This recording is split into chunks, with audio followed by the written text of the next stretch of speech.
우리 모세 어르신이 시내산에 올라가서 하나님께 십계명을 딱 받아 내려오면서 백성들한테 그랬대요. 이건 여담입니다. 성경에는 나온 얘기가 아니라. 여러분, 좋은 소식이 있고 참 안타까운 소식이 있습니다.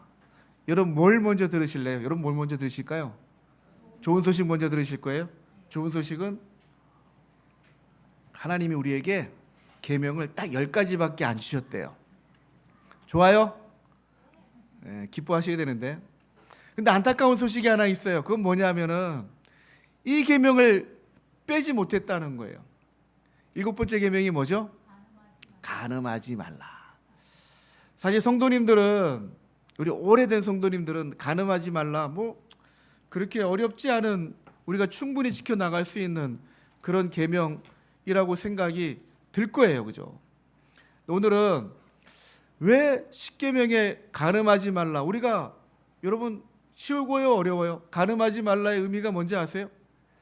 남녀 간에 그렇고 저런 일을 하지 말라는 게 아니에요. 그런 성관계를 갖지 말라는 얘기가 아니에요. 이 간음이라는 단어가 사실은 남녀 간의 성관계를 쓰는 히브리어 용어가 크게 두 가지가 있는데, 하나는 나자라고 해서 뭐 연애하고 사랑하고 그러면서 하는 그런 성관계는 나자에 속해요. 근데 오늘 본문에 있는 이 간음은 나아프라는 단어거든요.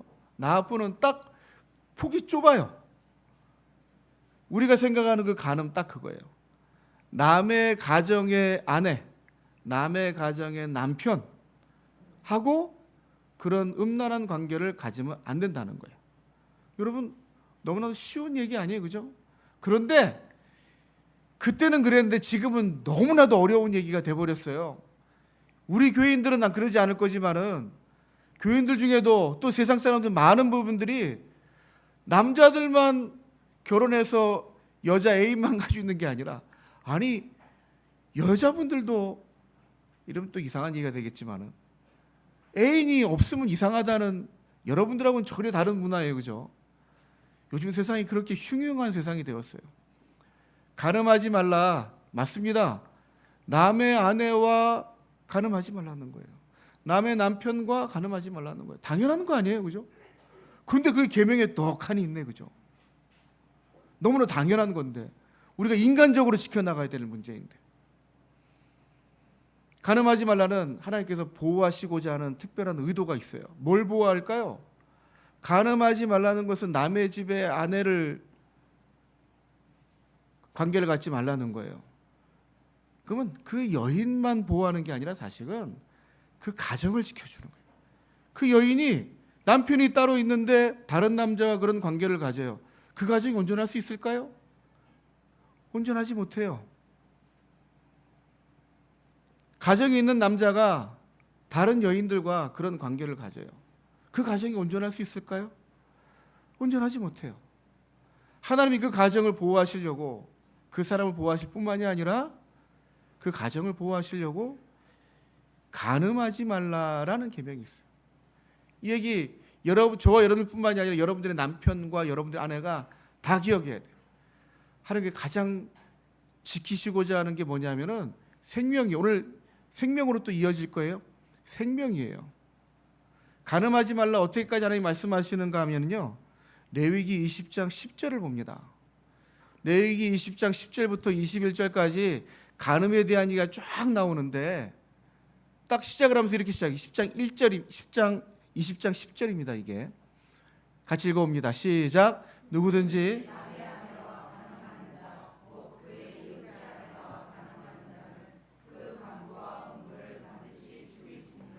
간음하는 자는 반드시 죽이라고 했어요. 여러분, 죽인다는 의미가 그 사람을 죽이기 위해서 이 법이 있나요? 아니죠. 죽지 말라고 하는 거예요. 이러면 반드시 죽을 거니까 하라는 얘기 하지 말라는 얘기예요.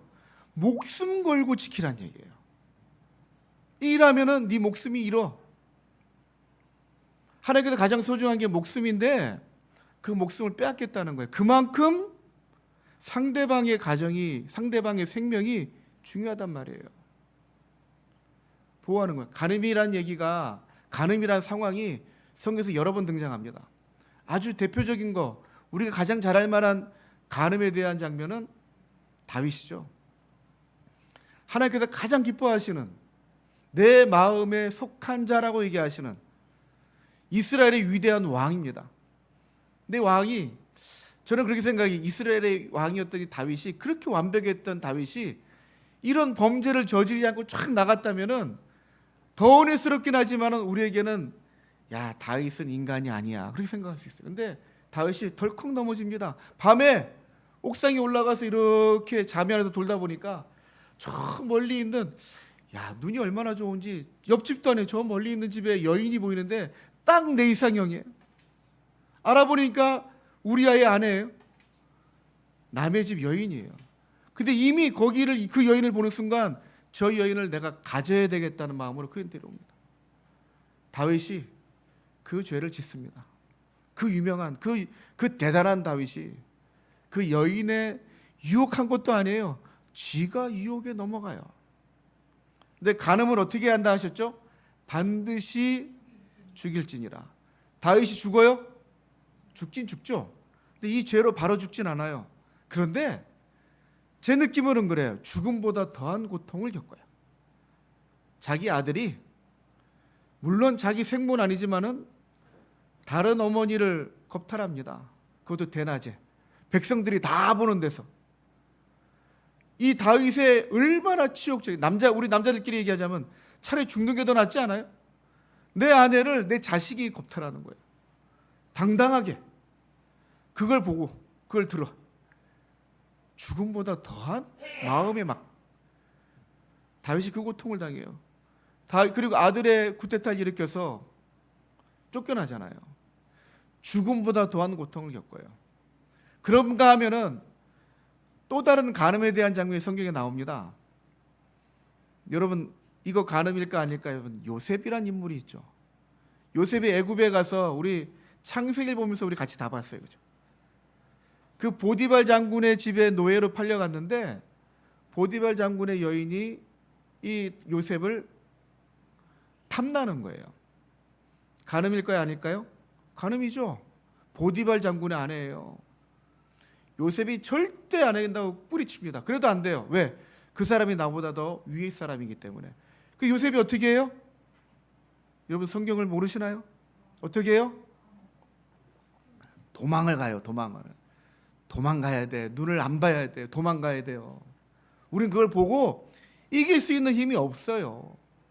특히 남자분들, 여자분들도 마찬가지지만은 그 유혹에 안 넘어갈 재간이 없어요. 도망하는 게 식상입니다. 뭐 손자병법에도 나오잖아요. 가장 잘 싸우는 방법은 36개. 여러분, 우리가 우리를 지키는데 쉬울 것 같지만 쉽지 않아요. 하나님이 이 간음의 문제를 또 간섭하실 때가 한 번 있었어요. 아브라함이 하나님의 부르심을 쫓아서 가나안 땅에 갑니다. 기근이 들어서 밑으로 남방으로 애굽으로 내려갑니다. 2번이나 겪잖아요. 다른 나라에 살다가 자기 아내를 빼앗길 뻔해요. 자기 아내를. 그 나라의 왕이, 그 나라의 힘 있는 자들이 사라를 탐냅니다. 60이 넘었는데도 그렇게 이뻤나 보죠. 그 여인을 탐냅니다. 그런데 아브라함이 막는 게 아니라 누가 막아요? 하나님이 막으셔요. 그 왕의 꿈에 나타나서 너 절대로 저 여자 건드리면 너 죽는다.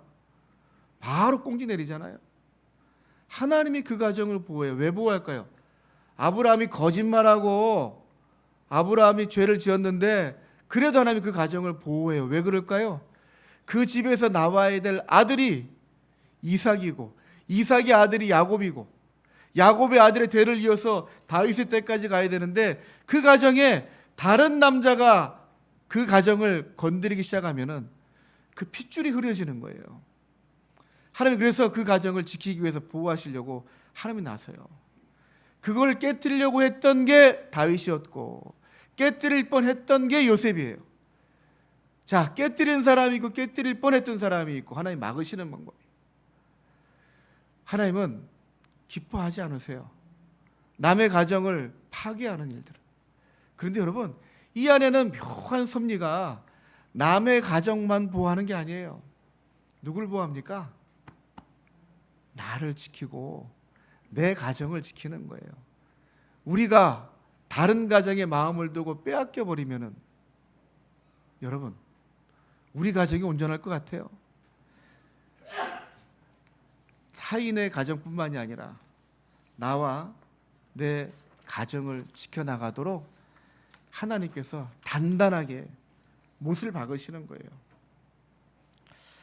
우리가 잘 아는 아실만한 칼빈이라고 하는 신학자, 제가 다른 신학자들 인용을 많이 안 하는데 칼빈이 강해 설교에서 이 7계명을 이렇게 설명을 합니다.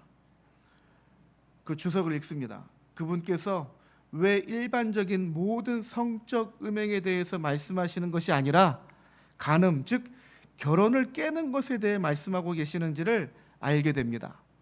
그리고 이를 통해 우리는 인간이 삶 전체에서 거룩한 것으로 취급되어야 하는 것이 있다면 그것은 바로 남편이 아내에게, 그리고 아내가 남편에게 맹세했던 서약을 지키는 것.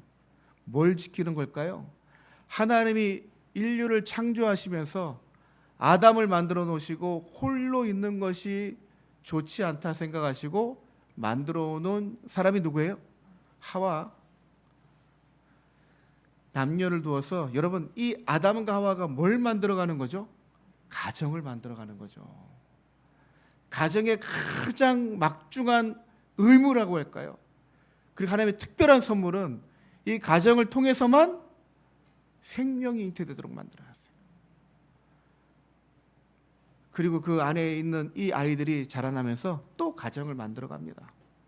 그리고 그 가정에서 또 생명을 잉태하는 거예요. 하나님의 놀라운 섭리가 이 가정 안에서 생명이 잉태되도록 만들어서 인류가 만들어도록 하셨는데 사람의 악한 마음들이 남의 여인을 탐내고 그 가정을 깨는 거예요. 그래서 하나님이 이것을 뭘 걸고 목숨을 걸고 지키라는 거예요. 하나님께서 가장 소중하게 여기시는 게 생명이에요. 제가 지난주에서 계속 생명에 대해 얘기를 했잖아요. 그런데 그 생명과 동일하게 하나님께서 지키시고자 하는 것, 그게 바로 가정이에요. 왜 가정이 소중할까요? 가정은 생명을 잉태하고, 여러분, 이 교회의 가장 작은 요소가 우리는 우리의 영혼, 한 영혼이라고 생각하지만은 더 나아가서는 이 교회 안에 속해 있는 한 가정 한 가정, 작은 가정들이 모여서 교회를 이룹니다.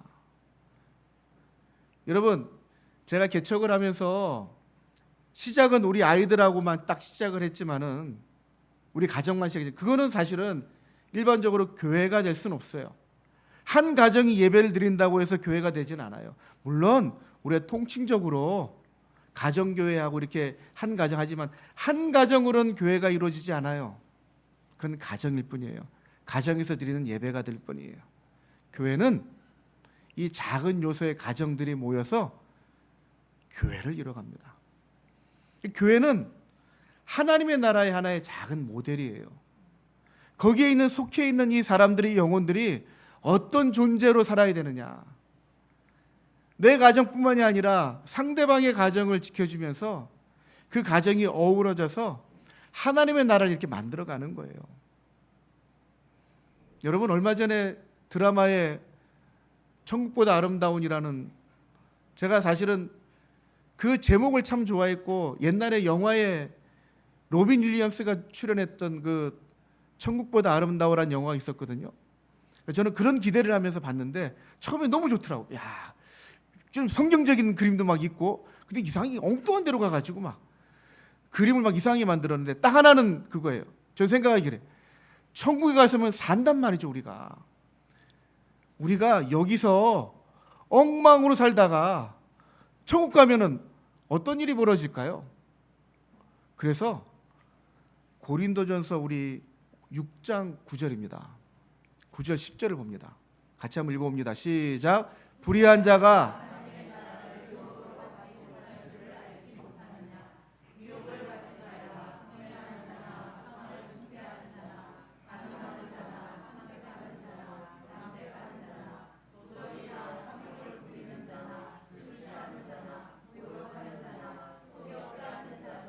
하나님의 나라를 위협으로 받지 못하리라. 여러분, 하나님의 나라를 위협으로 받지 못한다는 의미가 뭘까요?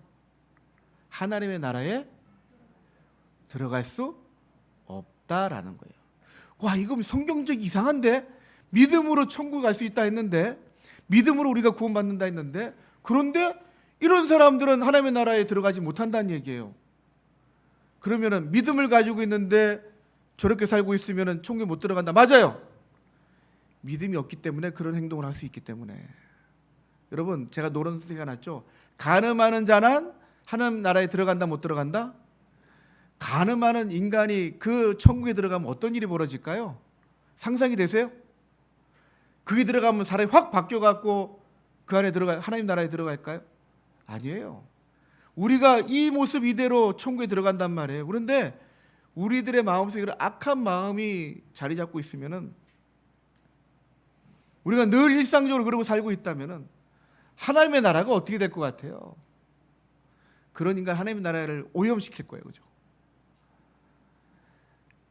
간음하지 말라는, 여러분, 제가 좀 더 넓게 얘기했지만은 이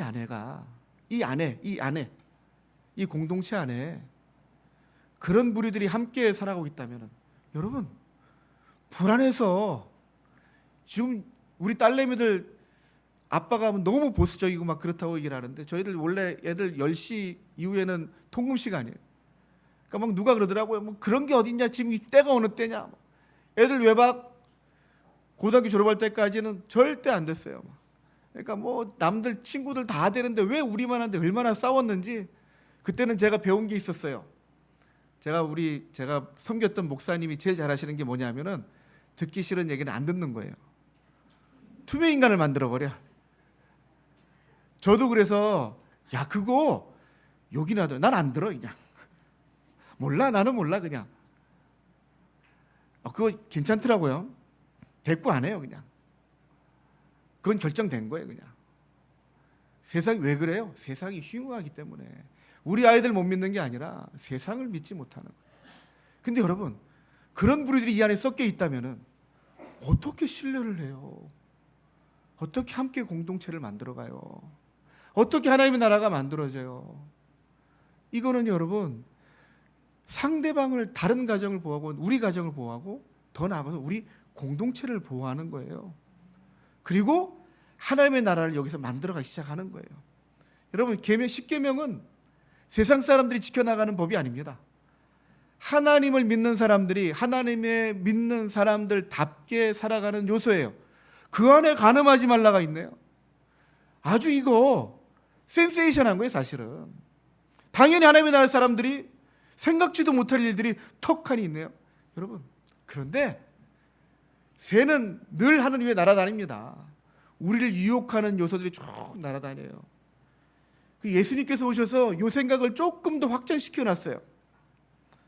마태복음의 5장 27절 28절입니다. 간음에 대한 이야기를 예수님은 이렇게 표현하세요.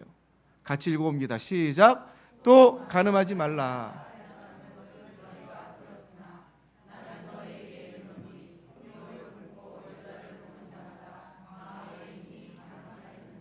아멘.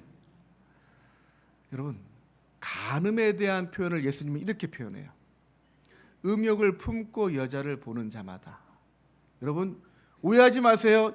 여자를 보는 자마다가 아니에요. 예, 그렇죠? 여자를 보는 건, 남자가 여자 보는 건 이거는 그냥 보는 거예요. 당연한 거예요. 제가 부끄러운 얘기지만 이게 한 적 있는 것 같은데, 차를 몰고 있는데 횡단보도 건너가는데 어떤 여자가 그걸 표현 뭐라고 해요? 나시도 아니고, 예? 그렇다 치고 잘 안 들려가지고, 그런데 어깨가 라인도 없는 횡단보도 건너가요. 근데 보니까 쭉 제가 따라가고 있어. 시선이. 여러분 다 그렇잖아요. 뭐 저만 나쁜 놈 만들지 마시고, 남자는 시선이 다 저러면 안 되는데 하면서 보는 거죠. 그 여인을 내가 어떻게 봐야지 하는 게 아니라 저러면 안 되는데 보는데 눈은 따라가더라고. 옆에 누가 있냐면은 집사람이 앉아 있었어요. 새가 머리 위에 날아가는 거는 어쩔 수 없지만 새가 내 머리에 둥지를 틀지 못하도록은 내가 할 수 있는 거예요. 그죠? 음욕을 품고 여자를 보는 자마다, 음욕을 마음속에, 음욕이 뭐예요? 내가 저 애를 어떻게, 마음이 거리로 가버릴 순간 그게 간음이래. 이미 신뢰가 깨어져 버리잖아요. 그죠? 그런 부분에 우리는 사실 쉽지 않습니다. 굉장히 무겁습니다. 생각은, 마음은 할 수 있잖아요. 아니, 생각하고 마음을 먹는 순간 이미 위태위태한 거예요. 그거는 행동만 아직 안 한 거지, 거기에 시동 걸고 딱 가면은 가정은 무너지는 거예요. 하나님이 경종을 울리는 거예요. 생각도 하지 마라. 마음을 두지 마라. 뭐 하려고? 자, 오늘 다음 계명까지 하면서 결론을 내리려고 해요. 사실 제가 이거 한 편의 설교로 7계명을 설교했었기 때문에 제가 설교 준비를 따로 할 필요가 없고 제가 줄이는 작업만 하는데 지금도 뭐 하나 건너뛰고 그냥 갑니다. 시간이 그렇게 많지 않아서. 8번째 계명이 뭐예요? 도둑질하지 말라. 이거 우리 사실은 남의 거 훔치고 내가 누굴 훔쳤다고? 우리 그런 거 결백한 사람들 너무 많잖아요. 그죠? 그런데 우리는 알게 모르게 남의 걸 많이 훔친다고요. 사장님들 월급을 제대로 안 주고 착취한 것도 남의 거 빼앗는 거예요. 직장 생활하면서 일 똑바로 안 하고 그 직장 생활하는 그 시간에 딴짓하고 핸드폰 보고 딴 거 하고 있으면은 그거 그 직장에서 시간을 나는 공짜로 돈을 받아오기 때문에 그것도 남의 거 가지고 오는 거예요.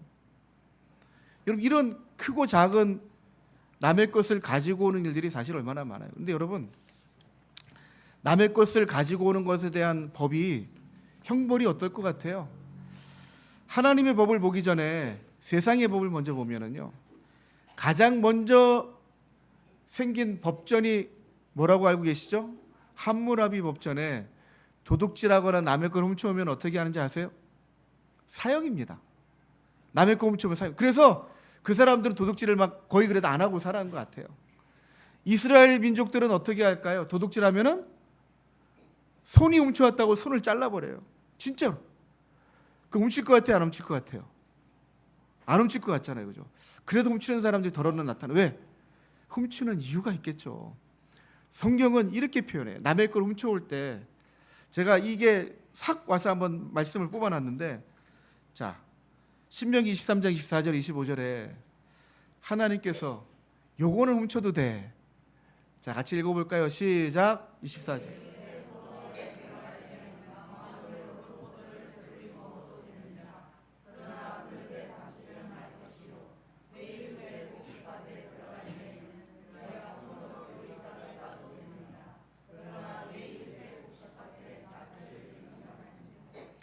우리 저 나이 때쯤 그 이상 되시는 분들은 다 알죠? 이게 뭘 얘기하는지. 서리, 그죠?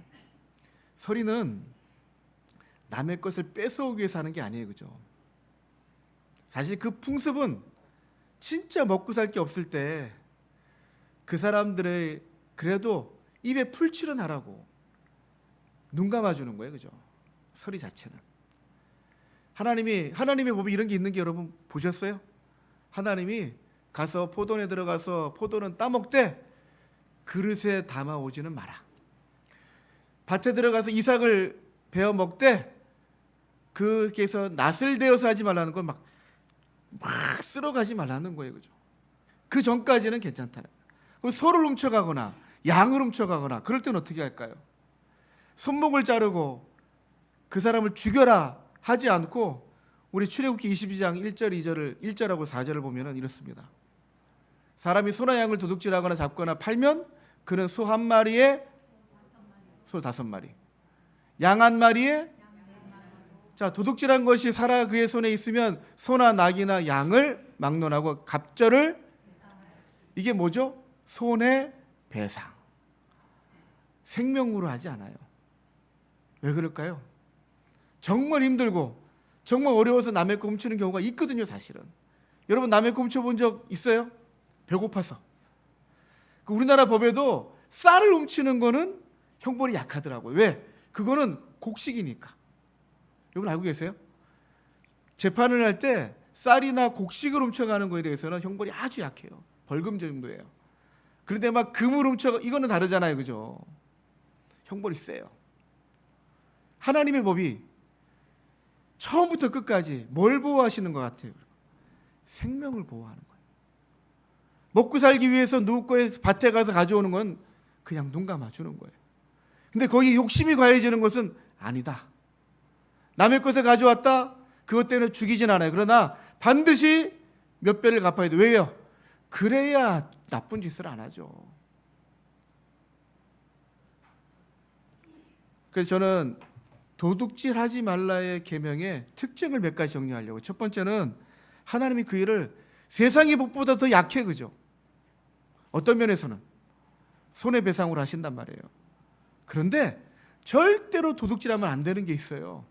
뭐가 있을까요, 여러분? 성경에 그 이야기가 나옵니다. 출애굽기 21장 6절에 이거는 반드시 죽일지니라예요. 뭘요? 같이 읽어볼까요? 시작.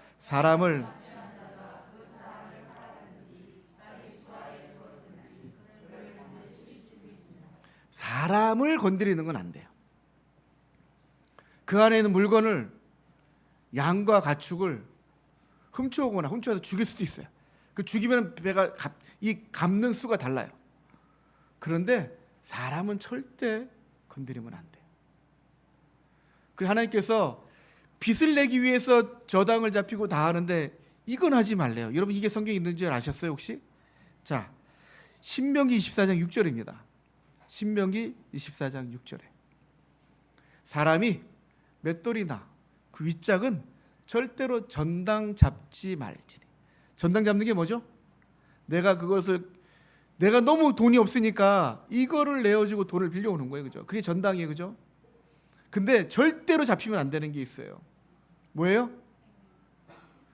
맷돌은 우리가 생각해 맷돌 콩 가는 건데, 그죠? 그러나 여기서 말하는 맷돌은 단순히 콩을 가루내는 게 아닙니다. 탈곡하는 탈곡. 그 집에 먹고 살기 위해서 한 끼의 양식을 먹기 위해서 그 이삭을 탈곡하는 건데 그게 없으면 그 집에 이게 없다는 얘기는 뭐예요? 그 집에 양식이 없다는 거예요. 굶어 죽는단 말이에요. 근데 그걸 매몰차게 그 맷돌을 가져와 버리면은 그 집은 그냥 굶어 죽으라는 거예요.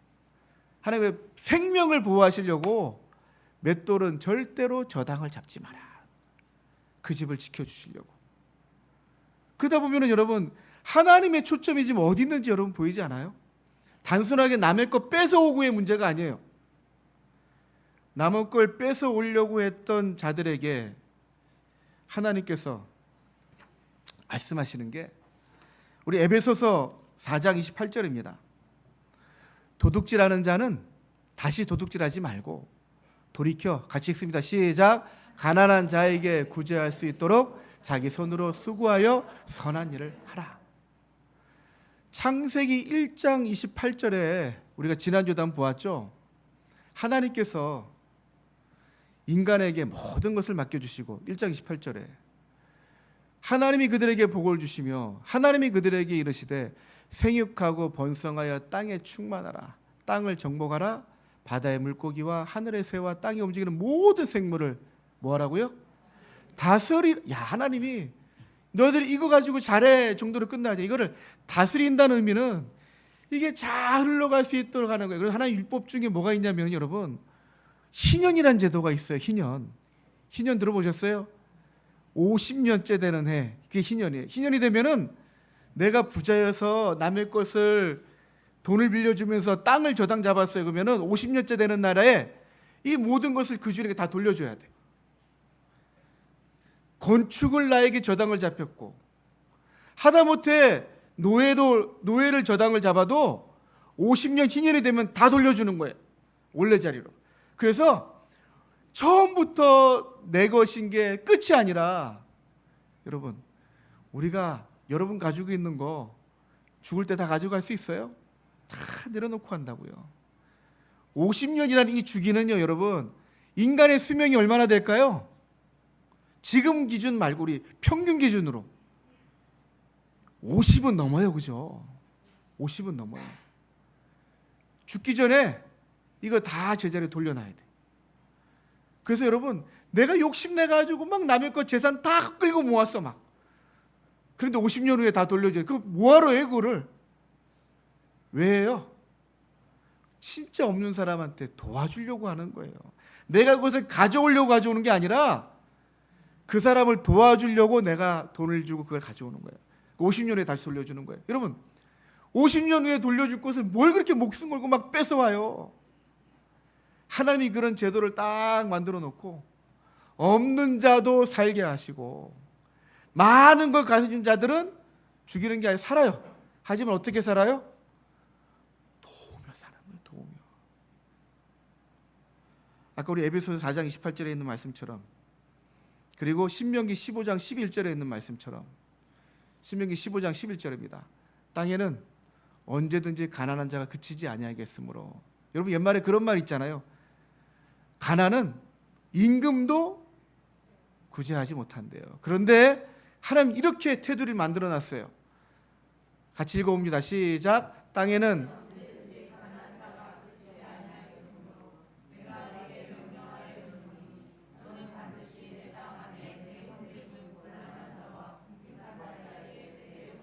할지니라. 아멘. 저는 이 시간 여러분에게 남의 거 훔치지 말고 사세요. 그 정도로 끝낼, 우리가 그 정도입니까? 우리가 그거밖에 안 됩니까? 그냥 남의 거 안 훔치고 잘 사는 게 아니라, 여러분, 이게 어디에 주신 말씀이라고요? 우리 공동체에 주신 말씀이라고요. 그리고 우리에게, 여러분, 뭔가 잘 되고 세상 사람들 말고요, 우리들의 이야기입니다. 내가 뭔가 해내서 막 사업이 성공하고 내가 무슨 큰 상을 받고 하면 우리는 입버릇처럼 이렇게 얘기해요. 누가 하셨다고? 내가 했다고 얘기해요? 그건 세상 사람들 얘기고, 우리 흔히 하나님이 하셨어, 하나님의 복을 주셨어. 창세기 1장 28절에 있는 말씀처럼. 그럼 이거 우리 어떻게 써야 돼요? 어떻게 써야 돼요? 성경에 보니까 예수님을 찾아온 사람이 있어요. 어느 부자 청년이 예수님 찾아와서 물어봐요. 뭘 물어봤는지 아세요? 영생을 얻으려면 어떻게 해야 됩니까? 영생을 얻으려면, 영생은 곧 구원을 얘기하는 거예요. 맞죠? 그런데 예수님이 그러시는 거예요. 네가 하나님의 계명을 모르느냐? 하나님의 계명 알죠? 다 지켰어요. 네가 하나 못 지킨 게 있는데, 그거는 뭐냐면은 네가 가지고 있는 재산을 다 나눠주고 나를 따라와라. 그래야 영생을 얻는 거 아니에요, 그죠? 내가 영생을 어떻게 얻느냐고 물어본 거기 때문에, 내가 가진 것을 꽁꽁 쥐고 하나님의 나라에 들어가기가 어려워요. 그러려면은 여러분, 옆에 주변에 보면은 성경이 이런 말씀이, 아까 우리가 고린도전서 6장에서 제가 똑같은 본문을 노란색을 바꿨어요. 10절에 속여 빼앗는 자들은 하나님의 나라를 위협으로 받지 못하리라. 이 말씀하고 저는 제가 처음에 이 8번째 계명을 얘기할 때 보여주셨던 말씀이 뭐죠? 포도원에 들어가서 포도 열매를 따먹을 때, 그 밭에 가서 이삭을 따먹을 때, 낫은 베지 말고 그릇은 챙겨가지 않되 거기 있는 것은 마음껏 먹도록 했단 말이에요. 왜요? 살라고. 우리들의 이야기예요. 세상 사람들의 이야기가 아니라 우리들 안에 그렇게까지 해서라도 내가 생명을 유지해야 될 사람이 있다면, 여러분, 조금 넓은 의미에서 옆에 있는 사람들이 그 사람을 모르는 거예요. 그렇게까지 어려운데, 그렇게까지 힘든데. 여러분, 잘 다스린다는 의미는요, 그냥 내 것 가지고 내가 내 재산 많이 불리는 게 잘 다스리는 게 아니에요. 잘 다스리는 거는 그걸 잘 사용하는 거예요. 하나님께서 나에게 주셨다면서요? 이제 우리 말 조심해야 돼. 하나님께서 나에게 주셨으면은 어떻게 써야 돼요? 누구의 마음대로 써야 돼요? 내 마음대로 써야 돼요? 누구 마음대로? 왜 대답을 잘 못하시지? 가진 게 너무 많으신가 봐요. 여러분, 제가 설교하면서 많이 인용해서 아실 거예요. 죄라는 단어가 히브리어 말로 함마르티아예요. 함마르티아 뜻이 뭐냐면은 관역에서 빗나갔다. 아니, 죄가 관역에서 빗나갔대. 어떤 의미일까요? 관역에 정통으로 딱 꽂혀야 되는데 꽂히지 않았어. 그게 한마르티야 하는데 그게 죄래요. 관역에 딱 꽂히는 의도는 하나님의 의도예요. 하나님 원하시기에 딱 꽂혀야 되는데 그게 빗나갔어요. 그게 죄예요. 우리의 삶은 여러분 한마르티할까요, 아닐까요? 하나님이 원하시는 관역에 딱 꽂혀 살고 있습니까? 아니면 그 관역이 빗나가서 엉뚱한 곳에서 관역이 빗나간 곳에 막 계속 꽂히고 살아가고 있나요? 저 여러분에게 가장 먼저 주신 게 생명이고 그 다음에 가정이에요. 그리고 그 가정과 함께 우리는 우리에게 공동체를 주셨어요. 그게 교회이고 더 나아가 하나님의 나라예요. 거기서 나 혼자만 살아서 하나님의 나라에 들어간다. 저는 이 이야기가 제 아픔은 이렇게 다가왔어요. 내 옆에 누군가는 그 애절하고 절절함 때문에 남의 거 훔쳐와서 여러분 하나님의 나라를 유업을 받지 못한대요. 하나님의 나라에 들어가지 못해요. 근데 나는 빠이빠이 하면서 나는 하나님의 나라에 쫙 들어가고 있어요. 하나님 기뻐하실까요?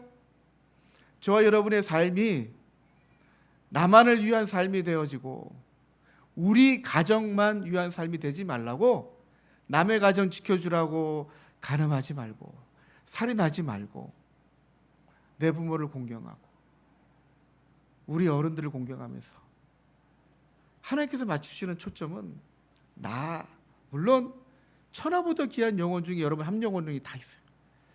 하지만 여러분 옆에 있는 또 좀 멀리 있는 그곳에 하나님은 마음이 있으셔서 여러분 생각하기엔 공평하게 똑같이 나눠주시면 되는데 하나님이 희한하게 누구는 많이 주고 누구는 참 적게 주셨어요. 우리 나중에 가서 물어봅시다. 왜 그랬을까? 저는 그렇게 생각해요. 이 적게 가진 사람이 조금 많이 가진 사람의 은혜를 받고 좋을까요? 안 좋을까요? 좋지요. 기쁘죠. 그리고 이 사람이 살아서 뭔가를 해낼 수 있게 되면은 이제는 또 이 사람은 또 누군가를 볼 거란 말이죠. 옆에 죽어가는 영혼들을, 약해져가는 영혼들을, 처음에 많은 것을 가지고 있는 사람이 보지 못했던 부분까지 이 밑에 있는 사람이 보고 그 밑에 있는 사람을 살린단 말이에요. 하나님의 구조는 위에서부터 쫙 내려가도록 만드셨어요. 받은 사람들이 없는 사람들에게 나눠주고 그 받은 사람이 또 없는 사람에게 나눠주고 그 가운데 김영진을 드러내는 게 아니라 우리 권사님 가까이 있으니까 김계선 권사를 드러내려고 하는 게 아니라 이윤선 권사, 누구 이준 누굴 드러내려고 하는 게 아니라 누굴 드러내려고 하나님을 드러내시려고 여러분에게 부어주신 것을 가지고 나눠주면서 내 자랑하면서 하는 게 아니라 하나님의 이름을 자랑하며 살아가는 거예요. 그리고 그 사람이 그걸 받아 김영진에게 받은 게 아니라 하나님께서 주신 거예요. 시선이 어디로 갈까요? 김영진에게 갈 수밖에 없지만 그러면서 자연스럽게 하나님을 보는 거예요. 그리고 그 은혜를, 그 사랑을 기뻐하고 감사하면서 주님 앞에 나올 수 있는 길이 열려지기 시작하고 또 누군가에게 제2의, 제3의, 제4의, 제5의 김영진이 있고 김혜선이 있고 그렇게 하나님의 나라가 쭉 공동체를 만들어요. 그런데 거기에 간음하는 사람이 있으면 돼요? 안 돼요? 그 길을 깨버리잖아요. 남의 거 훔쳐오는 자가 있으면 돼요? 안 돼요? 안 돼요. 살인하는 자가 있으면 돼요? 안 돼요? 당연히 안 되죠. 우리를 그렇게 리셋을 해서 우리가 하나님의 나라를 보여주며 살아가는 거예요. 말씀드렸죠? 이 계명은 세상 사람들이 지켜나가라고 주신 계명이 아니에요. 우리들에게 이거 지키면서 하나님의 사람이 어떤 모습인지 보여주면서 그렇게 하나님의 나라를 보여주고 자랑하고 하나님의 나라를 점점 확장시켜서 어디까지? 땅끝까지 하나님께서 그 이름이 쭉. 자, 15장 11절에 있는 말씀을 다시 한번 좀 묵상합시다. 15장 신명기 15장 11절 이렇게 표현되어져요. 땅에는 언제든지 가난한 자가 그치지 아니하겠으므로 내가 내게 명령하여 이르노니 너는 반드시 네 땅 안에 내 형제 중 네 땅 안에 네 형제 중 곤란한 자와 궁핍한 자에게 내 손을 펼치라. 우리들의 우리 그렇게 바운드리, 여러분들의 바운드리가 얼마나 될까요? 저는 목회자이기 때문에 바운드리가 여러분보다 좀 더 넓을 수밖에 없어요. 하지만 여러분들의 바운드리가 얼마나 될까요? 조금씩 다 다를 거예요.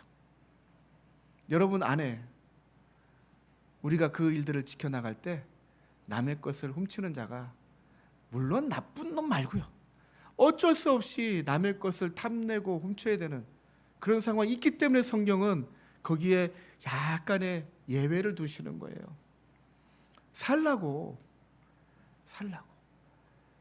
여러분, 아마 이 계명이 끝날 때까지 계속 여러분 질문할 거예요. 여러분은 살리는 자입니까? 죽이는 자입니까? 여러분 살리는 자가 되어야 되잖아요, 그죠? 여러분들이 가지고 있는 거 조금만 흘려보내면은 누군가를 살려요. 여러분들이 가지고 있는 나쁜 마음들을 자꾸만 지우다 보면은 여러분 어느샌가 좋은 사람이 되어 있을 거예요. 예수님 믿는 사람처럼 보일 거예요. 제가 어저께 이거 여담인데 붕어빵 전도하고 있는데 어떤 나이가 좀 지긋하신 분이 아이스크림을 몇 개 들고 오셨어요. 딱 봤는데 말 몇 마디 하시는데 목사님 같더라고요. 목사님이세요? 그러니까 목사 맞다는 거예요. 제가 뭐 이렇게 멋지게 차려입은 그런 게 아니에요. 근데 딱 보니까 제가 작은 거지만 내가 나중에 나이 먹고 더 먹은 다음에 딱 몇 마디 해봤는데 목사님이시죠? 이 얘기를 듣고 살아야 되잖아요. 연장선상에 여러분들이 말하고 여러분 행동하는데 성도님이시죠? 교회 다니시죠? 여러분 지금 나가면 그런 소리 듣고 살 자신 있습니까? 설교가 너무 과격해졌습니까? 저는 그 목사님 보면서 너무나도 부러웠어요. 사실 그분이 어디 교회 목사인지도 모르겠지만 딱 말 몇 마디 하는데 제가 목사님이서 하는데 쉬고서 맞다고 하시는데 옆에 사모님 계시고 저렇게 늙어야 되는데, 여러분 우리가 우리의 세월을 그냥 먹는 게 아니라 여러분에게 표가 나시기 바래요. 무슨 표가? 예수님 표가. 여러분 안에 계신 예수님 표가 나야 되잖아요. 예수님 표가 납니까? 표 내며 삽시다. 사랑하는 우리 성도님들, 표 내며 삽시다. 내가 가진 거 많다 표가 아니라 나 예수님 믿는 거 표 나요? 나 예수님 믿는 거 보여요? 그런 성도님들 되시기를 주님의 이름으로 축원합니다.